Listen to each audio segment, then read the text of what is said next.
Hello, my name is Tony Doherty. I'm the chair of the Bloody Sunday Trust, and I'm also a writer of memoir, three published books in the last number of years.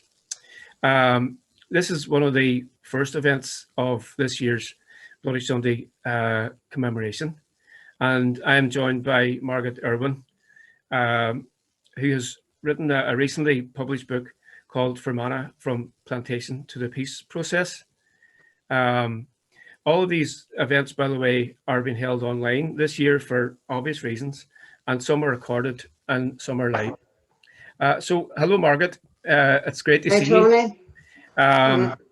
I've read your book. I think it's a fantastic piece of work. Thank you. So, congratulations to you, and it's obviously a huge relief on your own behalf to have it completed. Indeed. So, Margaret, I'd like to ask you, why Fermanagh, and what motivated you to decide to write the book in the first place? Well, for many years, the Finucane Centre and Justice for the Forgotten has provided advocacy support to a number of families in County Fermanagh. And also, JFF represents the families who were affected by the Belturbet bombing in County Cavan in '72. And we had done a lot of research into cross-border bombings in the early '70s, from which were carried out, these attacks were carried out from Fermanagh. So a lot of work had already been done, and there was a particular Fermanagh family who was anxious to have the Fermanagh story told, the Fermanagh story of the conflict that is told. So it was decided that initially that we would produce a publication that would describe the deaths of the families we represented who were killed by either the security forces or loyalist paramilitaries.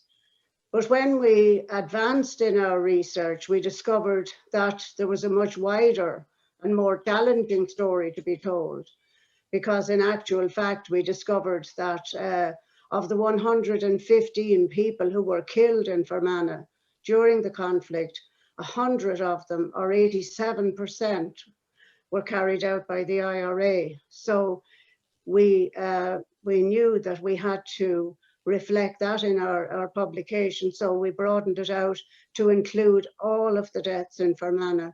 And then in order to give context, we decided to go back as far as the Ulster Plantation to give the whole context of Fermanagh from then.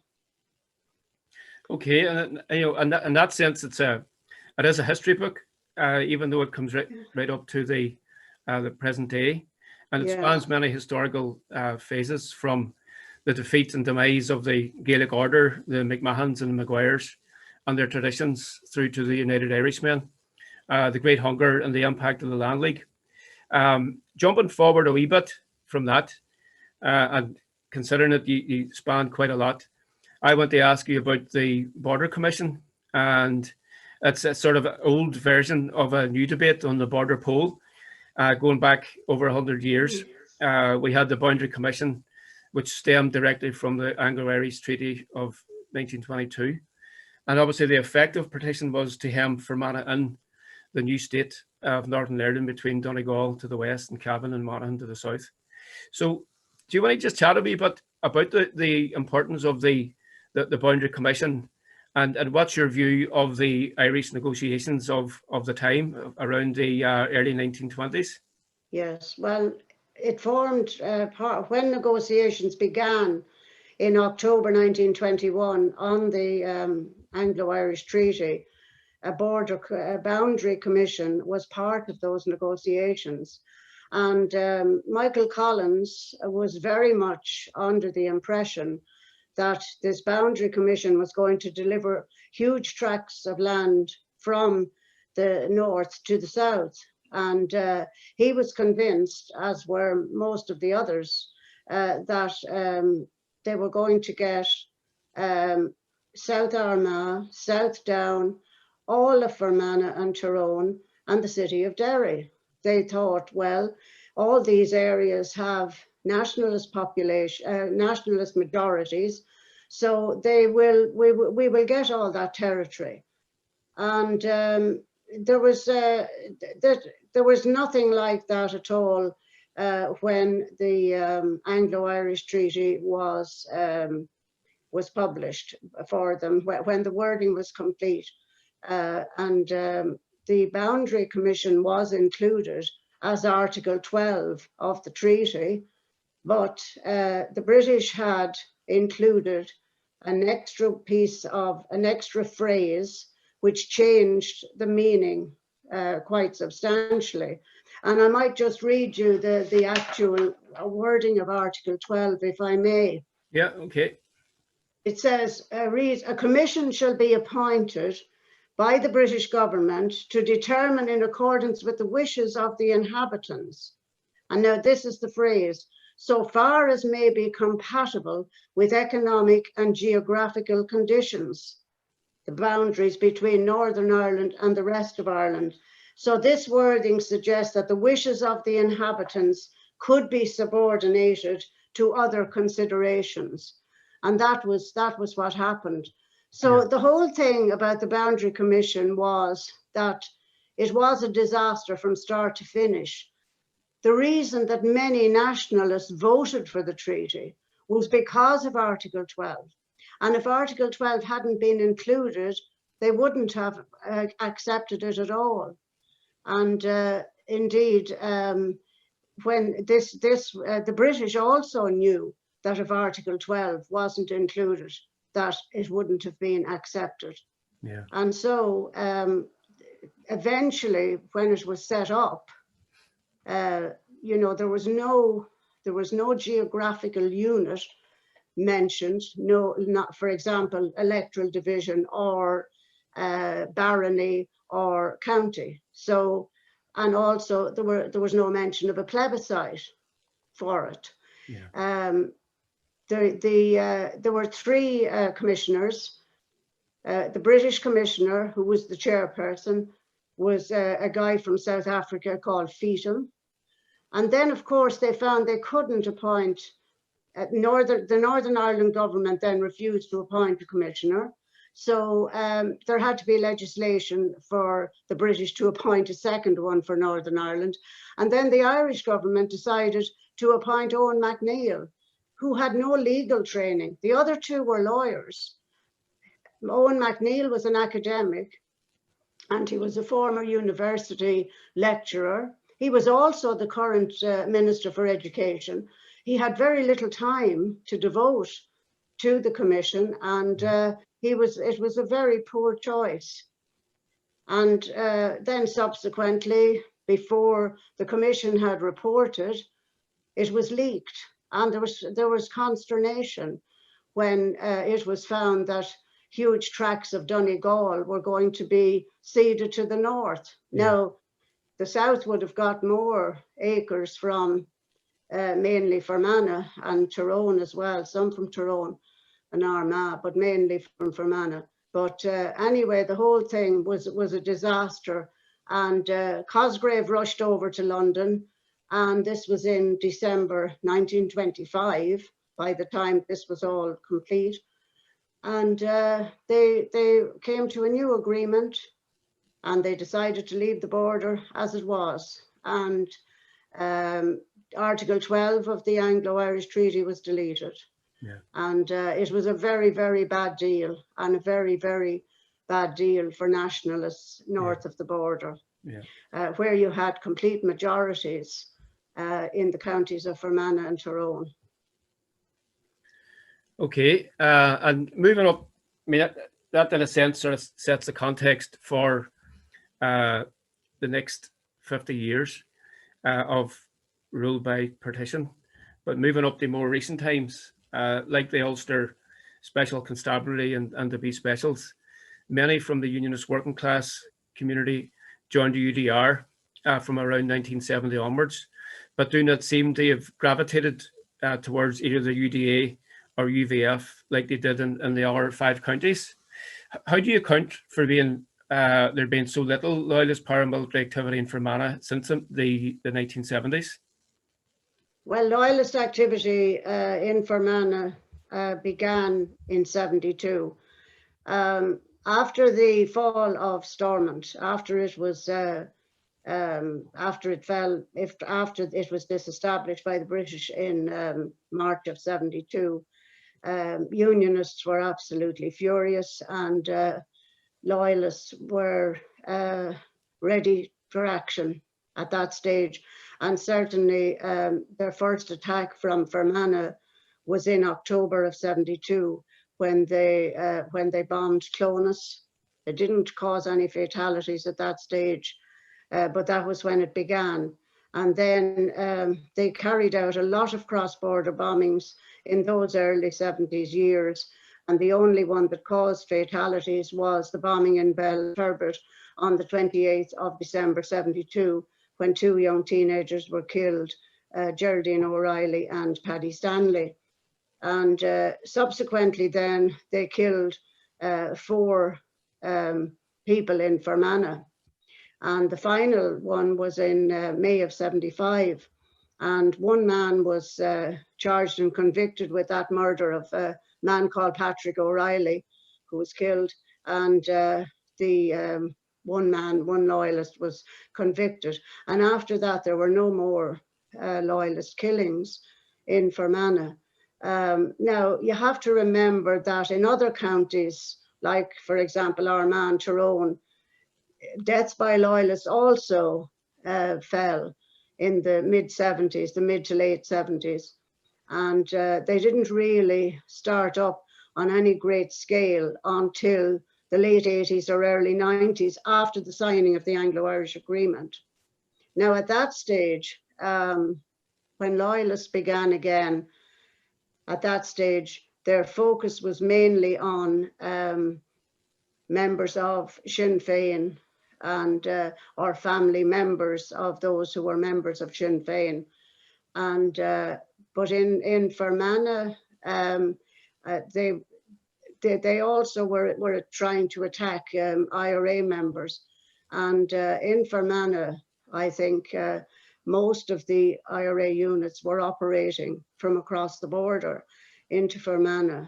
And also, you know, you must remember that Fermanagh is a very exposed county from a point of view of Protestants or Unionists, because it's surrounded on 3 sides.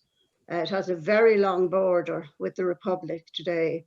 It's surrounded on 3 sides by 4 counties: Donegal, Leitrim, Cavan and Monaghan, and compared to the other counties of Northern Ireland today. And maybe they feared, you know, being attacked. They did feel Unionists felt very surrounded by you know, Republican active service, IRA active service units had been operating right across from Monaghan to Donegal.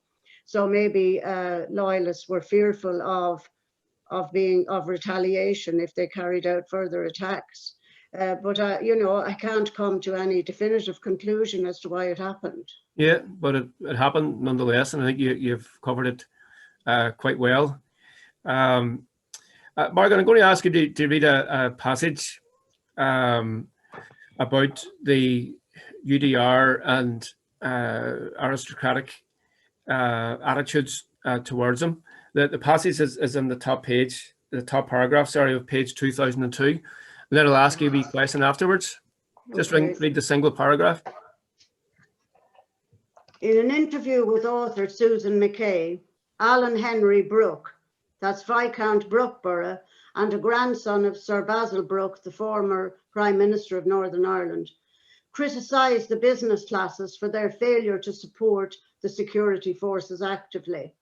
He noted that the local UDR was drawn largely from farming and working class communities. But by and large, the business classes, while they supported peace, didn't support the fight against terrorism.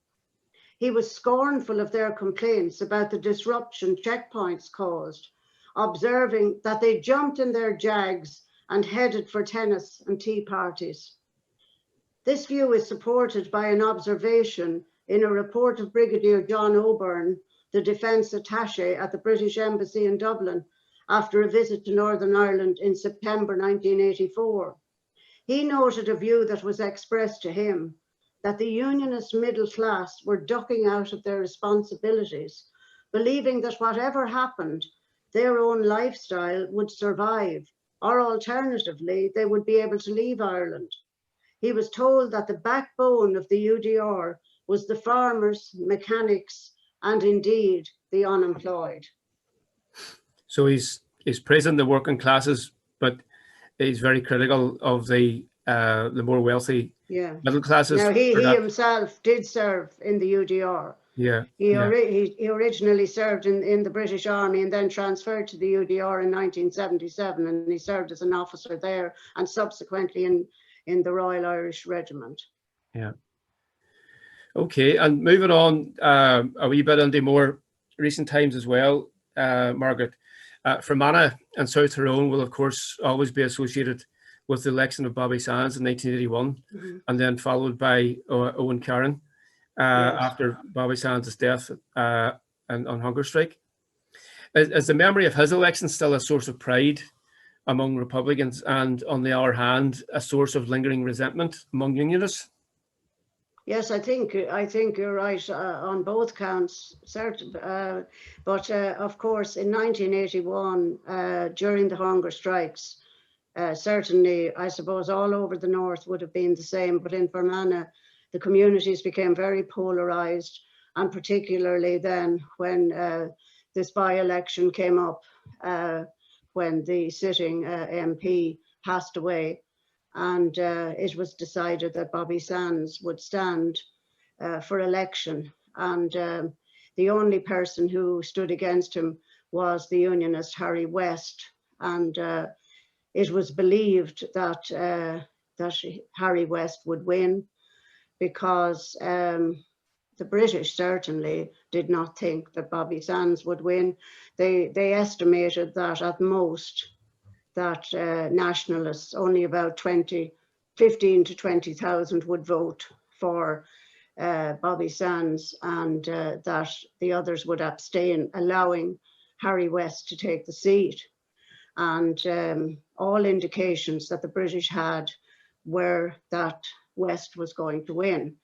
And but you know, they were obviously proved quite wrong. West was very unpopular with nationalists in Fermanagh.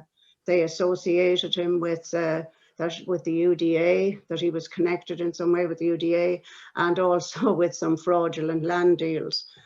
So he certainly wasn't popular. And he wasn't a clean candidate. Yeah. And Henry Patterson says that the Unionist community felt very betrayed by their Catholic neighbours, that they had voted for a member of the IRA who was on hunger strike. But in the event, Bobby Sands gained over 30,000 votes. There was a huge turnout for that election. And then when he died, I think it was 26 days later, and there was another by-election, and Owen Carron, who had been his election agent, he took the seat at that stage. Yeah, I remember it well. And then, of course, 6 years on, we had the Enniskillen bombing. And of course, I think Fermanagh and Enniskillen itself will be forever marked by that occasion. Yes. I think for everyone, it was a tragedy beyond words, perpetrated by people I myself would have considered comrades at the time. Of course, the mid-1980s were brutal, regardless of how you look at it. And you had indicated that the Enniskillen bomb may have happened, or at least part of the context was because of a growing bitterness among the IRA after their funerals were being attacked by the RUC. And I remember being at one such funeral in Derry a few days before the Enniskillen bomb of Paddy Derry and Eddie McSheffrey. Both of them were IRA volunteers. And that attack, brutal and all that it was, didn't put me off my notions of and my intentions of endeavouring to dismantle the Northern State. However, nothing can really justify an atrocity such as this. Can you talk about this period? Yes, absolutely nothing can justify the bombing of Enniskillen on Remembrance Sunday. It was an unprecedented attack by the IRA on a ceremony which was dear to the hearts of the Unionist community in particular, and to the security forces. Their intention obviously was to kill members of the UDR, and they would have succeeded, except that their timer was out of time. It was timed wrongly, apparently. 114 members of the UDR would have been lined up at the time a few minutes later. But of course, they knew, they must have known, they couldn't have simply killed members of the UDR anyway without killing civilians, because by the time the bomb exploded, there were about 40 civilians gathered right at that gable wall where the bomb exploded inside the building, of course, and that gable wall was demolished, killing 11 people, and a 12th died then in 2000. So they must have known, they would have known that this was potentially like a murderous and a sectarian attack. Yeah, and actually, one of the facts that that you have reminded me of, I'm sure it's not forgotten academically or by the media, but the in 1988 or 89, the West Fermanagh Brigade of the IRA were stood down by the IRA leadership, and in my memory, this is the only time a whole brigade was stood down during the last phase of conflict. And this is obviously significant. Can you elaborate at all on that act? I think more than the West Fermanagh Brigade is said to have been involved in Enniskillen, but also the South Fermanagh Brigade. Denzel McDaniel, in his book on the Enniskillen bombing, states that the bomb was made in Leitrim and was brought to Enniskillen by the South Fermanagh Brigade, but that they were assisted by the West Fermanagh Brigade and also locals who would have guided them in. But as regards the West Fermanagh Brigade, on the same day as the Enniskillen bombing, there was a bomb as well planted at Tullyhammon, which is just on the northern side of the border with Pettico in Donegal. And at that, very near that point, there was to be a parade of the Boys and Girls Brigade. And if that could have been absolutely horrific if that bomb had exploded. The bomb was, it was a large beer keg bomb. It didn't have a timer. It had a wire going across the border. And an IRA member is said to have phoned a Belfast radio station on the Sunday evening to say that a bomb was there and that they had tried to detonate it while 3 British soldiers were standing near it, but that it had failed to explode. Now, we don't know what time that was. In fact, the British Army didn't go in to defuse it until the Tuesday. So that was carried out by the West Fermanagh Brigade. And also then a few months later, in March of '88, they killed a 21-year-old young woman, Gillian Johnston, who was sitting in a car with her fiance and had no connection with security forces. They claimed initially that her brother was a member of the UDR and that the attack was intended for him, but it then turned out that that wasn't the case at all. No member of her family was a member of the UDR. They also killed Harry Keyes, who was a native of Fermanagh and had travelled into Donegal to visit his fiance's family. This was also in '88. Or maybe it was January '89, I'm not quite certain.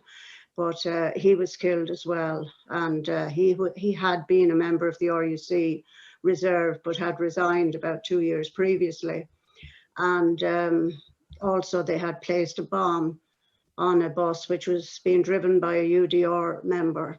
And a girl was seriously injured. In actual fact, the schoolgirl sitting beside her was Arlene Foster. So it was decided, the IRA leadership, they seemed to be a unit that was completely out of control. and it was said that the IRA stood them down. And in fact, in August of 2019, there was an obituary to Kevin McKenna in the Irish Times. He was said to be the longest serving chief of staff of the IRA. And in his obituary, it was stated that he was the person who had stood down the notorious West Fermanagh Brigade in the late 80s. Right. Okay. And I mean, as a fellow writer, I mean, I've written about Derry as I was growing up in the 1960s, 70s, into the 80s, and then the 1990s. And I'm always intrigued about how people perceive what you've written, either from my own community's perspective or from our perspectives, other than mine. Have you any indication of how your book has been accepted or countered by Fermanagh people? And have you received feedback? And made a note that Denzel McDaniel, who was the former editor of the Fermanagh Herald, the Impartial Reporter, sorry, he wrote the foreword for the book. I mean, I thought that was a significant gesture, both on your part and his. Can you chat to us about that? Well, I had met Denzel when I was doing the research for the book. I went up to Fermanagh to meet a number of people, and one of the people I met was Denzel. And I subsequently invited him to write the foreword for the book, and he did so very willingly. And I think, Denzel is a wonderful person. He has gone to a number of places and made very important speeches. Yeah, there's great honesty about him. And talked to people. Yeah. And he's pleased with my book and says that he feels it's a very important and balanced book. And of course, it was only published now last month. So yeah. And all the shops are closed. So I have had some responses. I have had some feedback from some of the families whose stories we tell in the book. Obviously, we have a lot more information about the families that we represent than we have about other families. And yeah. We have access to HET reports and so on. So a number of families have come back to say they're very, very pleased with how their loved ones' deaths are reported. And in one instance, the person told me, I'm delighted to have this. I can give this to my grandchildren. And also a family who was forced to leave the north through intimidation. There was a lot of intimidation in Fermanagh. And this particular family was forced to move, the whole extended family had to move to Monaghan. And their story is told in the book, and they're very happy that there is a record now of what happened to them. So yes, I've had all of this. And in fact, then a friend of mine from Monaghan was in touch with me at the weekend, and he said that he was pleased with all the issues it covered, including allegations of ethnic cleansing. And he also, said that the IRA had questions to answer, and that he had shown it to a former POW from Fermanagh, and that his reaction to it was, well, we have to deal with everything, warts and all. So that so far is the sort of feedback I've had, but I'm sure I will have more in the coming months. Yeah, I suppose there's no point in writing something if you don't think it's going to be either challenging or be challenged. I think that's part of the dynamic, particularly around historical writings. So you'll go down, Margaret, as the woman who put Fermanagh on the map again. And I'm just I don't know about that. Yeah, well, in my book you have. But as a final question, then, do you intend to write a follow-up, either about neighbouring counties, Tyrone or Armagh? No, I have no plans to do that, Tony, for quite a number of reasons. No. Okay. Well, listen, thank you very much for taking part in the interview. I was absolutely intrigued by the book. When I started it there a few days ago, I couldn't put it down. I just stayed with it to the very end.